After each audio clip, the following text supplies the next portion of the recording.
Hey everyone, so I just wanted to make a very quick video, and in this video we're just going to cover Tesla real quick. So I'm doing this upon request. So let me just zoom in right here so you guys can see what's going on. So right now I am on the 10-year 1-day, and I just kind of zoomed in on the more recent price action. Now let me just show you what's going on with these blue lines. So all of these blue lines are anchor VWAPs, and here's the two most important ones that I'm focusing on. So that most recent low that we made all the way down here, this was when Elon was selling, and there's all sorts of basically pessimism around the stock.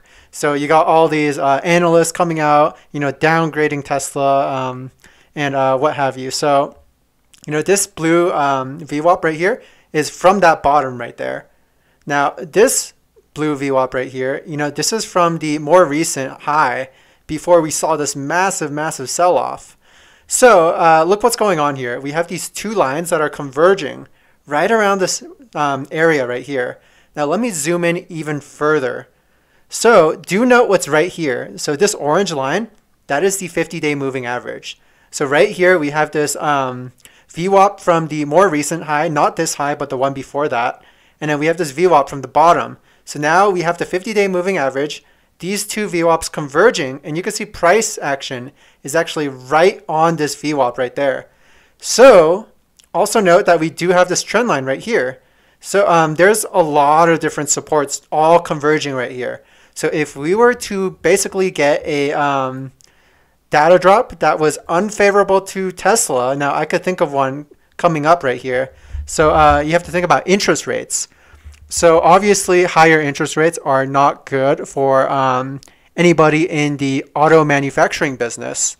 So let's say that we do get those higher rates for longer, then that would be very unfavorable to a car company like Tesla.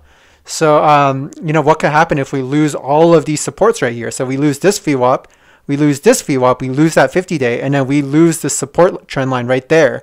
Well, I would think that the most recent scenario is going all the way down here to fill this gap. Now, this gap right here is right around 154.25 to around 146-ish.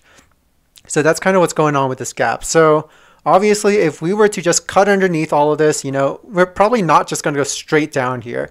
It's likely going to zigzag. Maybe it goes back, it retests this trend line, zigzags further, and then all of a sudden, we fill this gap. And then what happens next, I don't really know.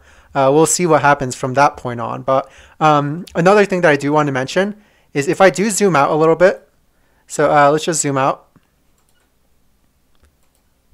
So zooming out a little bit, let's go over to price action right here. So this was an area of prior consolidation. You can see that, we did see some demand here. We bounced off there. We momentarily sliced underneath. We came right back. We bungeed right back into this area. And then we momentarily got above it, bungeed right back into it. And then we sold underneath it only to come right back in. And then we saw that decisive break. So look where we're at right now. We're right back into this area of consolidation. So yeah, like I said, these are the two or the three or the four main things that you want to watch. This anchored VWAP from this high right here, this anchored VWAP from this bottom right here, this 50-day moving average that's curling upwards right here, and this trend line right here. So a lot of different supports right here, and all of them could really be broken in one fell swoop. Now, what's on the upside? So on the upside, we have this anchor VWAP that's sitting right around 211-ish. So it's kind of right around these recent highs right here. Now, let me zoom out a little bit so you can see what's going on with that. So this anchored VWAP is anchored to the high before this one. So this high right here. And notice how that plays out. So that's pretty interesting. So right now, we could be in this VWAP sandwich that's right in between about 174-ish all the way to 211. So this could be a possible trading range if we do extend this trend line out a little bit further. Maybe we just kind of chop around and then we get right back up. And then if we do break this trend line, maybe that is when we start seeing more accelerated selling to the downside that could fill this gap right here. Now, another thing to notice, we do have this 200-day moving average. It's curling down right here, and this 200-day moving average is right around 217.68. So the big thing that I want to talk about here is obviously, losing this 50-day moving average right here, 174.69, that would be a bad thing. Now, I do want to zoom in again one more time, talk about this right here.